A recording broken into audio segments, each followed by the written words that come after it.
Nós começaremos hoje uma nova série de exposições na carta Tiago. E hoje nós trataremos uma pergunta: quem entre nós é sábio na provação? Venham todos para cá, venham para essa igreja e sejam plenamente prósperos. Aqui, se você tiver fé, você será curado de todas as suas doenças. Não passará dificuldades financeiras, nenhum tipo de dificuldade.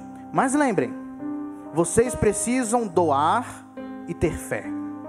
Doem, Deus lhes recompensará em dobro. Tenham fé e dificuldade já não mais existirá em sua vida. Tristeza e dificuldade é coisa para incrédulo. Se você estiver passando por isso, é porque você está pecando em algo. Então venha se livrar desta incredulidade e viver como um crente deve viver, sorrindo. Grande parte das pessoas preferem ou prefeririam ouvir isso e viver essa realidade. Principalmente se estiverem passando por situações difíceis. Mas se ao invés disso, alguém chegasse e falasse: venham para cá. Nessa igreja é comum os membros enfrentarem situações difíceis na vida. E essa é a parte da realidade que conhecemos para quem tem fé. Quando provações acontecem, nós permanecemos firmes, oramos e juntos seguimos cooperando uns com os outros. Na lógica, a primeira igreja é muito mais atrativa. Quem aqui não queria se ver livre de dificuldades e viver sorrindo? Mas essa não é a realidade pregada por Tiago, o meio-irmão de Jesus, ou irmão de Jesus, que escreveu essa carta.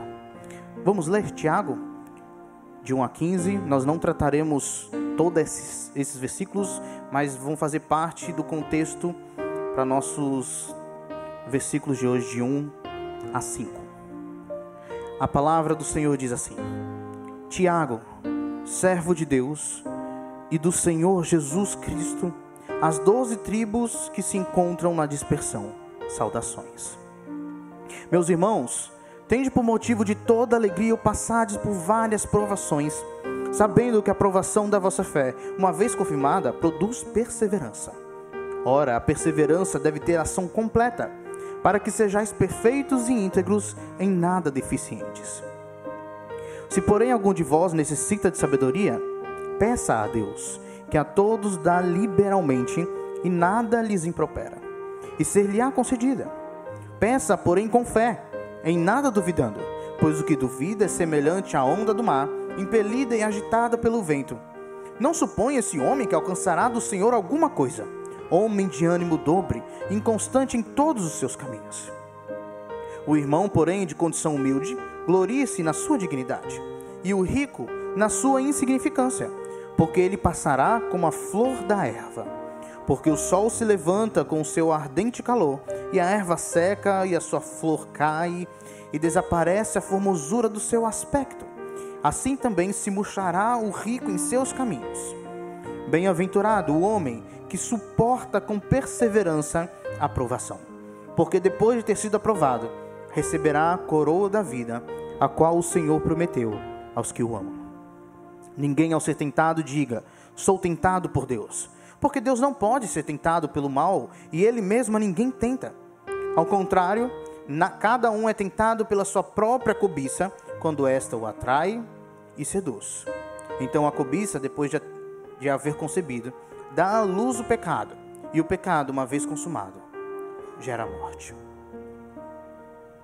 Ok, eu disse que era Tiago, o irmão de Jesus, que escreveu essa carta. Tenho poucos que acreditam que possa ser Tiago, o irmão de João, filho de Zebedeu. Outros que possa ser Tiago o menor. E tem mais um Tiago. Só que é quase que uma unanimidade, por causa de tempo, por causa de autoridade, que quem escreveu essa carta foi Tiago, o irmão de Jesus. E interessante que Tiago, ele era um incrédulo quando Jesus estava aqui no seu ministério. Assim como boa parte da família dos irmãos de Jesus eram incrédulos. Então, ele era incrédulo até se encontrar com Jesus após a sua ressurreição. Tiago se encontra com Jesus após a ressurreição e ele passa a crer em Jesus Cristo como o Messias. Mas antes disso, ele não acreditava. Outro fato interessante é que no História Eclesiástica de Eusébio de Cesareia, que é um documento histórico, um dos mais importantes da igreja, há um relato de um dos discípulos dos apóstolos, aqueles que são logo após os apóstolos, chamado Egésipo. Ele conta que Tiago também era conhecido como Tiago o Justo, e que ele foi eleito o primeiro pastor da igreja de Jerusalém.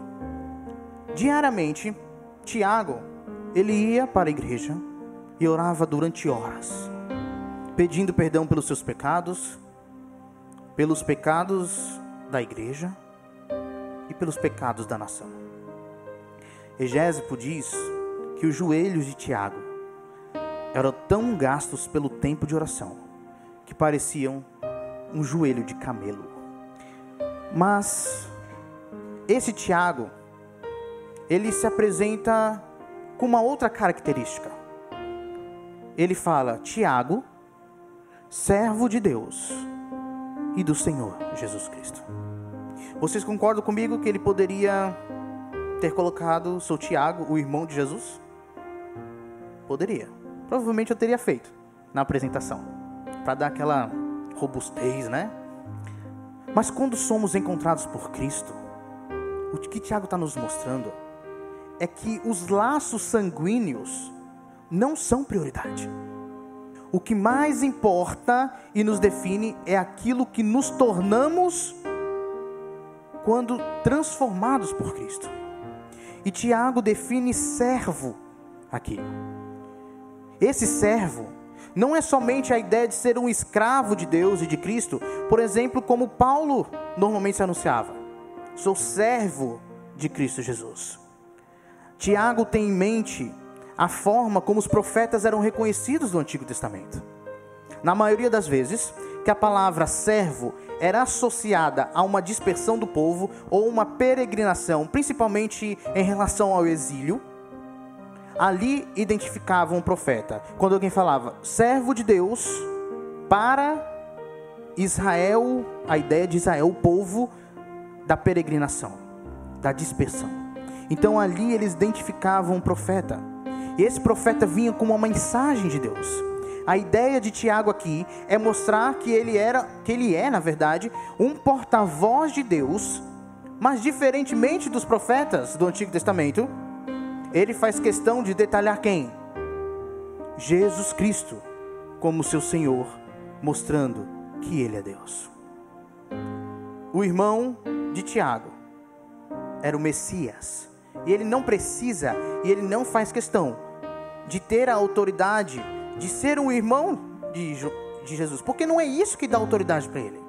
O que dá autoridade para ele é a santificação, no sentido de ele ser chamado e designado a dar uma palavra a um povo específico. Então Tiago, aqui, como uma espécie de profeta de Cristo, ele tinha uma mensagem. Para quem? As 12 tribos que se encontram na dispersão. As 12 tribos dispersas.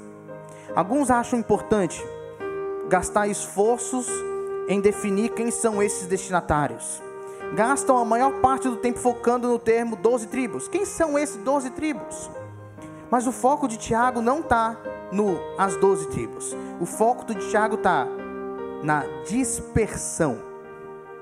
Essas 12 tribos provavelmente são judeus, cristãos e alguns gentios que faziam parte da igreja de Jerusalém. Tiago então pastoreava essas pessoas para os quais ele escreveu. A ideia é que Tiago também escreve com um coração pastoral aqui. O que sabemos é que essas pessoas foram dispersas, estavam sendo perseguidas. E quando a gente pensa em perseguição, a gente pensa no pior, né? Morte, açoite, prisão, uma guerra física. Ok, apedrejamento, tinha isso. Mas não era só isso. Tiago falava para pessoas que estavam fora de casa, em ambiente desconhecido. Então, para arrumar emprego era difícil. Para comprar remédio, comprar comida era difícil. As pessoas não os aceitavam bem nas suas cidades, porque eles eram estrangeiros.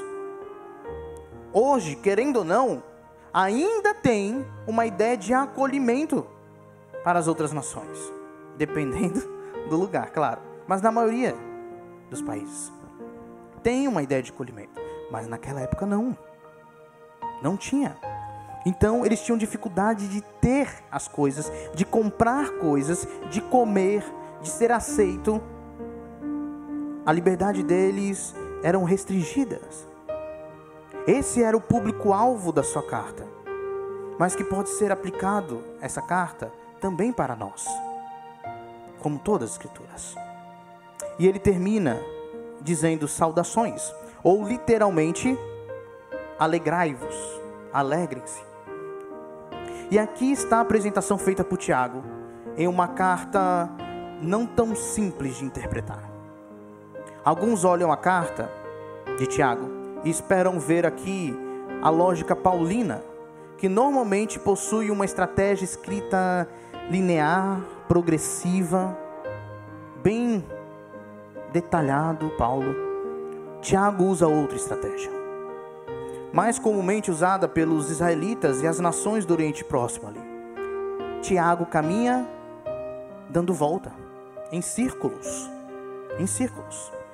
Temos que saber, por exemplo, uma das coisas que existe em todas as cartas é que há um tema central. Em Tiago não é diferente, existe um tema central que funciona como uma espécie de coluna vertebral que liga todos os pontos da carta.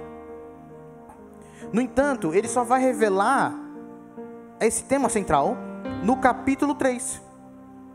E o que ele faz antes e depois disso? Antes de revelar o seu tema central e depois de revelar o seu tema central.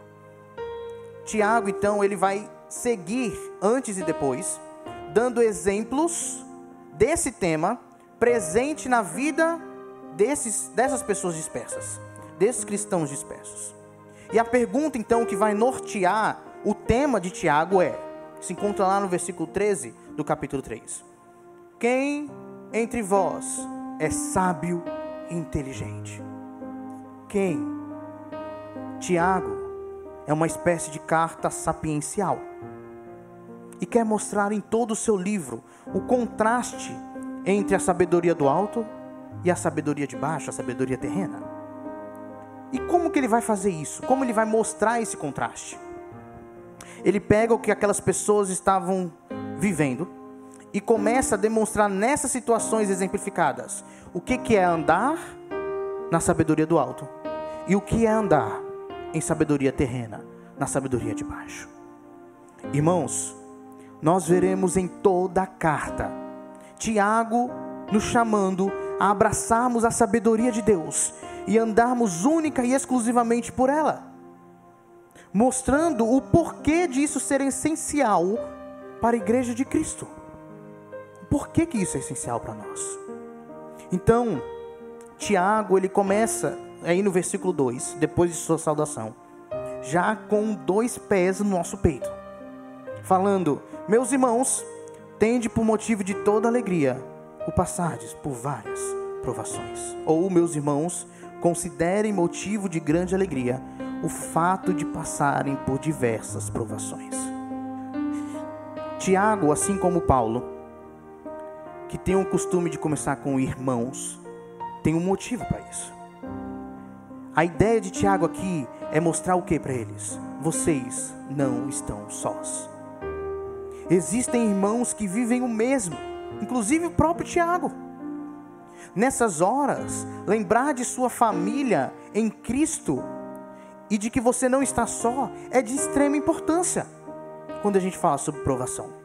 Então a ideia de Tiago é que ele se faz próximo Até porque o assunto não é algo leve a ser tratado. O assunto é algo difícil de ser tratado. Porque Tiago ele fala: alegrem-se nas provações. Considerem motivo de grande alegria o fato de passarem por diversas provações. Considerar motivo de alegria, Tiago? É sério? Quem aqui que gosta de passar por provação? Como vocês já devem saber, Tiago não está querendo dizer que a gente deve viver sorrindo. Até porque isso é meio estranho, meio sociopata, parece, né? A pessoa que vive sorrindo. Não é assim. Não é isso que ele está falando. Não é que a gente deve viver o tempo todo com um riso no rosto. Mas o que ele está querendo dizer é: sabe as situações que vocês passam? Existe algo, um estado de alegria que é baseado na paz de Deus. Então a ideia de Tiago é: o estado total de vocês não deve ser de desespero total.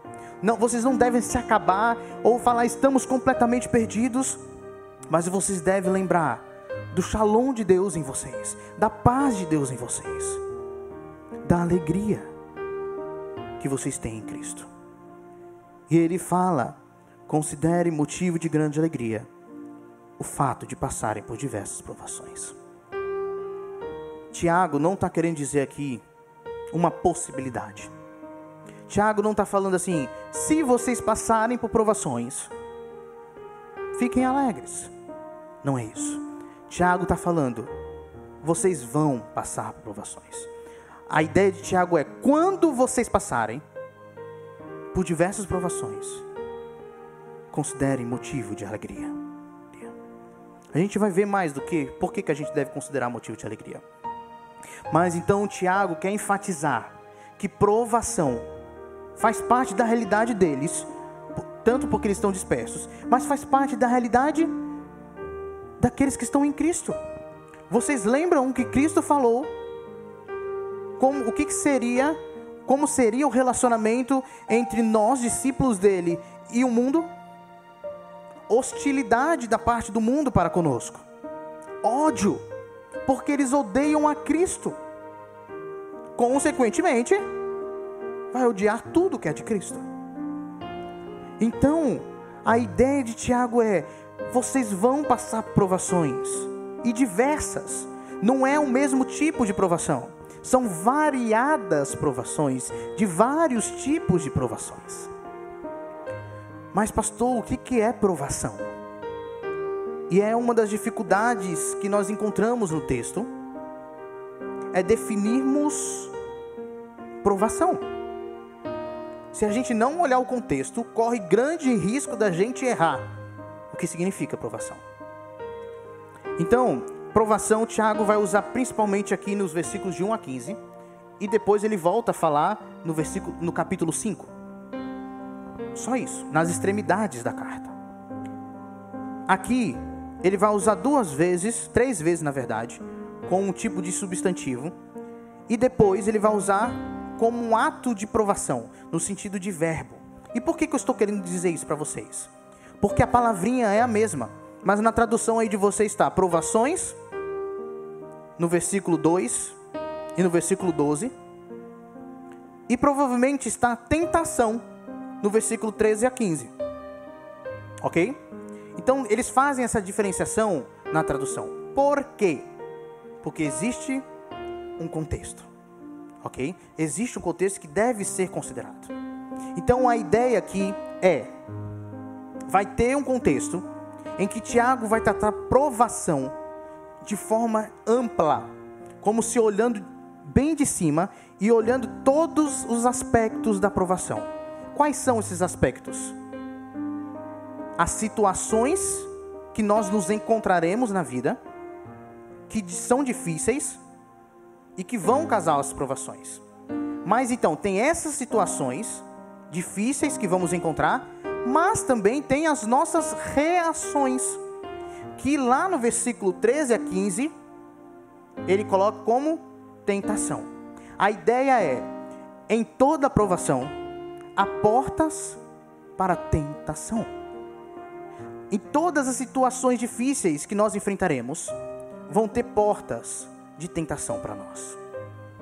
Então, existe um aspecto mais detalhado, mais específico dentro da provação, de nós sermos tentados a fazermos um tipo de ação. Literalmente aqui, quando ele vai falar, é uma ação de acordo com os desejos do nosso coração. Mas, no começo, nesses versículos que nós vamos tratar hoje, Tiago está querendo falar sobre a provação de forma geral. Não envolve só esse desejo, essa tentação, mas envolve o todo das situações difíceis e da nossa reação. Isso faz total sentido para a gente, porque senão a gente teria falado assim: Tiago, você está entrando em contradição aqui. Por que aqui você está falando? Tende por motivo de toda alegria passar por várias provações, sabendo que a provação da vossa fé, uma vez confirmada, produz perseverança. Aí você fala, pede sabedoria para Deus. Então, tudo que Tiago está falando aqui dos versículos de 1 a 12, dá-nos a entender que essas provações vêm de Deus. Mas do versículo 13 a 15, ele fala, ninguém ao ser tentado diga, sou tentado por Deus, ou provado por Deus, porque Deus não pode ser tentado pelo mal, e Ele mesmo a ninguém tenta. Então, nós devemos olhar essa palavra aprovação de duas maneiras pelo seu contexto. A primeira maneira é de um sentido amplo, como se vendo a aprovação toda das situações que Deus permite para a nossa vida, das situações difíceis que Deus tem permitido para a nossa vida e das reações que nós podemos ter a essas situações difíceis. Então ele fala: meus irmãos, considerem motivo de grande alegria passarem por diversas provações. E ele continua no versículo 3. Pois vocês sabem que a prova da sua fé produz perseverança. Tiago, ele apela para a mente, para a memória, para o conhecimento daqueles crentes. Ele diz, vocês sabem. Não é uma informação nova o que ele vai falar. Não é algo novo. Vocês sabem, e nós sabemos, que a aprovação para aqueles que são de Cristo não são apenas situações difíceis, ou não se trata só sobre qual reação teremos frente às dificuldades. Nós sabemos que nesses momentos, até nesses momentos, Deus tem trabalhado por nós e em nós. Então, é por isso que Tiago está falando, vocês sabem para eles, que a prova da sua fé produz perseverança. Vocês sabem, porque é isso que vocês estão vivendo. Meus irmãos, o sofrimento tem um propósito. Provação tem um propósito. Nada foge do controle de Deus. Nada. O que ele sabe então? Que a prova da sua fé produz perseverança. Prova da fé. Ok? Vamos tentar detalhar um pouquinho mais esse negócio de provação. A gente sabe que as situações da vida que nós passamos são permitidas por Deus. Mas ele fala que a tentação em si, a provação em si, não se origina em Deus, mas em nós. Ok? Então quem prova a sua fé? Você mesmo. Nós provamos a nossa fé. As situações difíceis que teremos as provações são dadas por Deus mesmo, são permitidas por Deus. Mas a prova de tentar a nossa própria fé é nós mesmos que fazemos isso. E ele diz, a prova da sua fé produz perseverança. Eu não sei se você já escutou isso, mas eu já escutei. Algumas pessoas que estão em provação dizem, Deus está tirando o melhor de mim. Mas não é isso que Tiago diz. Deus não está tirando algo bom de nós na provação. Deus está produzindo algo de bom em nós, que Ele vai chamar aqui de perseverança. Então, meus irmãos, Tenham isso em mente. Deus permite situações que provaremos a nossa fé. Mas Deus usa até isso, até essa provação nossa, para o nosso aperfeiçoamento, para produzir em nós perseverança. E o que é perseverança? Perseverança não é simplesmente continuar. Não é só a ideia de que não vou parar. Envolve isso, mas não é só isso. Mas perseverança aqui, perseverança na corrida do Evangelho, é mais uma constância de propósito. É um olhar fixo no alvo, na linha de chegada. Interessante é que o mundo anseia e vive em busca de significado, de propósito. Mas nós não. Nós não precisamos ir em busca. Enquanto eles sofrem e morrem para conseguir propósito na vida, nós sofremos e muitos morreram pelo propósito que já nos foi dado. Por isso que perseverança só tem quem já tem um propósito. Os outros não têm no que perseverar. Nós sim. Parece meio ilógico. A percepção que temos, na maioria das vezes, é: como a dificuldade me ajuda a continuar no propósito, se o que parece é que ela está tentando me fazer parar? A ideia é que dificuldades nos ajudam a lembrarmos do nosso chamado, da nossa vocação. Dificuldades, a provação, nos ajuda a lembrarmos do porquê estamos vivendo e tudo que vem com a salvação em Cristo Jesus. Precisamos constantemente ser lembrados que Deus guia com mão poderosa e nada foge do seu controle. Nós precisamos disso. E ele fala no versículo 4, na continuação: a perseverança deve ter ação completa, a fim de que vocês sejam maduros e íntegros, sem lhes faltar coisa alguma. Então, a perseverança precisa ser completa. Isso é meio redundante, né? Porque fala assim: você perseverou, é dizer que você foi até o fim, ok? Mas ele quis enfatizar mesmo. Ele quis: vá realmente até o fim. Tenha ação completa essa sua perseverança, para que você se torne maduro e íntegro. Ou, alguma versão pode dizer também perfeitos, né? Perfeitos e íntegros. Aqui a ideia de Tiago não é algo moral, de perfeição moral. A ideia é de alguém não dividido. Alguém maduro, alguém íntegro, alguém perfeito aqui em Tiago, é alguém que não é dividido. Alguém que rejeita a sua própria sabedoria e abraça a de Deus. Ou seja, é alguém que anda na sabedoria de Deus. Porque nós temos, de certa forma, dois tipos de sabedoria. Uma falsa, que é a nossa sabedoria, a sabedoria de baixo, ou Tiago chama sabedoria terrena. E temos a sabedoria de Deus, a verdadeira sabedoria.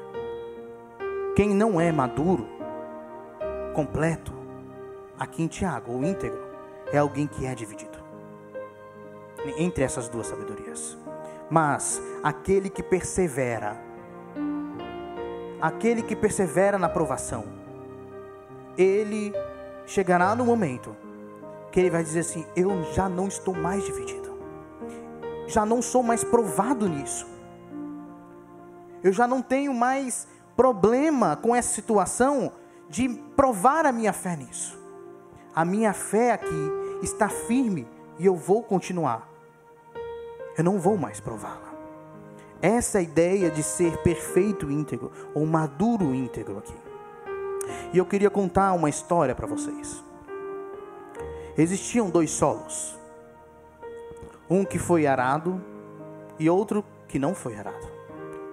O solo duro que não foi arado é aquele que não foi amaciado pelo arado. Ele é duro, é convencido, é complacente. Ele é protegido dos golpes do arado, da agitação. Ele ficou sozinho ano após ano. Ele poderia ter em alta conta a sua reputação. Por quê? Porque ele é um campo que possui estabilidade, é grande. A natureza já tinha o preparado para receber grandes plantações. Ele poderia ser um dos campos mais férteis e lindos que já existiu, mas ele não é. Enquanto os outros campos que o rodeiam mudam de marrom para verde e verde para marrom, esse campo que não foi arado, ele é seguro, está tranquilo e se espalha preguiçosamente ao sol. Um verdadeiro retrato de uma insatisfação. No entanto, o preço que esse campo que não foi arado paga pela sua tranquilidade é um preço grande. Ele não vê o milagre do crescimento. Ele não sente os movimentos da vida florescendo. Nem aprecia os prodígios da semente brotando ou a beleza do grão que amadurece. Ele jamais conheceu ou conhecerá qualquer fruto, porque ele teme o arado. Em oposição a isso, existe o campo que foi cultivado. Ele se entregou para florescer. Ele estava ali aberto a receber o arado, e o arado vem como de costume. O arado, ele sempre quer ser prático.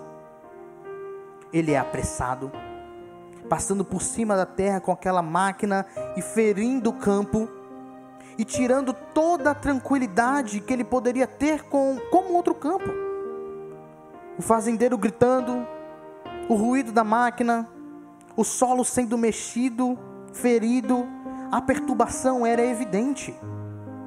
Ele sentiu o labor da mudança, mas a recompensa veio só porque ele foi submetido ao arado. Essa recompensa é quando a semente em seu solo começou a manifestar o milagre da vida. Meus irmãos, a inevitabilidade da provação não anula a intencionalidade de Deus.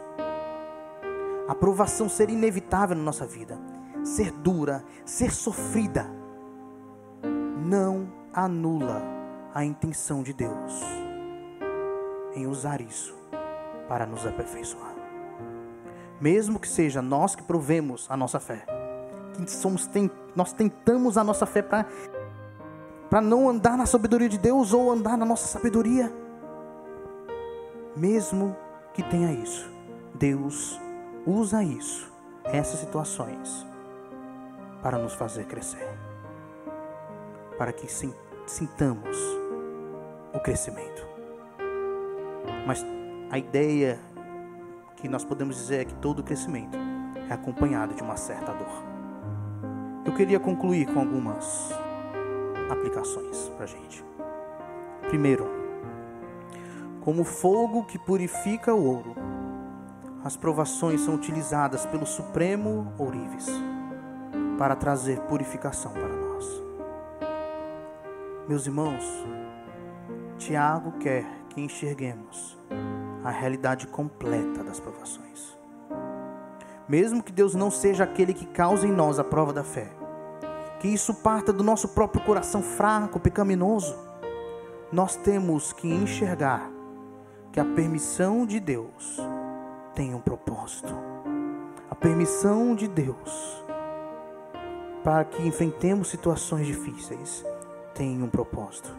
E Ele está nos dando o refinamento necessário para que sejamos mais como Cristo. E o refinamento necessário, que nossa resistência aumente a nossa resistência na corrida do Evangelho. A segunda aplicação é baseada na história da morte de Tiago, o autor dessa carta, e também de Jó, não na morte, mas da história de Jó. Egésibo conta como Tiago morreu. Em alguns relatos fora de Egésibo, a gente sabe que ele morreu apedrejado, mas Egésibo dá mais detalhes para a gente da história. Alguns líderes religiosos foram falar com Tiago. Tiago, nós queremos que você negue que Cristo é o Messias. Porque olha Olha a bagunça que está Jerusalém. Olha a bagunça que está isso aqui. Nós precisamos disso. Sabemos que você é um homem justo, um homem de oração. Negue, pois, então, que Cristo é o Messias e aí tudo vai ficar bem. Tiago não fez isso. Claro. Eles pegaram Tiago para servir de exemplos para os outros. Eles levaram ele até em cima do templo de Jerusalém, 30 metros mais ou menos, e jogou ele de lá.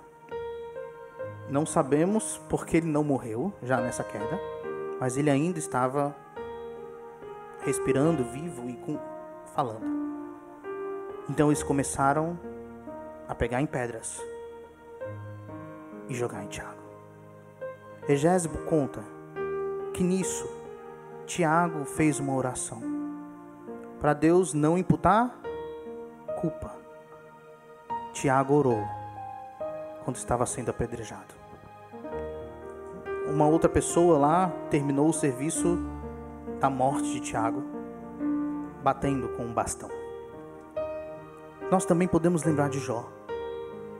Jó, um homem justo, como fala, perdeu animais, seus bens, servos, perdeu seus filhos. E o que Jó faz no capítulo 1? Assim que ele perde tudo isso, ele ora e não imputa culpa em Deus. Lá diz que Jó adora a Deus. De onde vem essa força de Tiago e Jó, que em meio ao sofrimento, à dor, à provação, eles oram e não imputam a Deus culpa alguma? De onde vem? O versículo 5 nos diz: se algum de vocês tem falta de sabedoria, peça a Deus, que a todos dá livremente, de boa vontade, e lhe será concedida. Nós veremos que essa sabedoria que Tiago fala para pedirmos é a sabedoria para nos fazer passar pela provação. E é a sabedoria que Tiago e Jó tinham para orar e não imputar culpa a Deus. E saber que Deus está no controle até das provações. Eles tinham sabedoria de Deus, estavam vivendo por isso, por meio dela. Eles não tinham dúvida de que Deus está no controle de tudo e Ele é sempre bom. Enxergar da perspectiva de Deus, meus irmãos, nos faz ter contentamento e nos permite experimentarmos a paz dele, principalmente em meio ao sofrimento. Eu queria terminar com a história desse livrinho. Mas a ideia do livro é: a lua é sempre redonda, é o nome do livro. Eu quero ler uma parte para vocês. Ele fala que quando olha para o céu no dia chuvoso, o céu está cinza e nublado, as nuvens despejam água e trovões e raios iluminam o horizonte. Quando ele olha para cima numa noite de verão, o céu está vermelho, rosa, laranja e roxo. E o sol parece uma bola de fogo ao longe. É uma criança falando, ok? Quando olho para cima numa noite sem nuvens, o céu está escuro e as estrelas cintilam e brilham como diamantes. Mas a lua não parece sempre redonda. Papai dizia: a lua é sempre redonda, mesmo quando a vemos em um formato diferente. Quando papai me contou que eu ia ganhar uma irmãzinha, a lua parecia uma banana.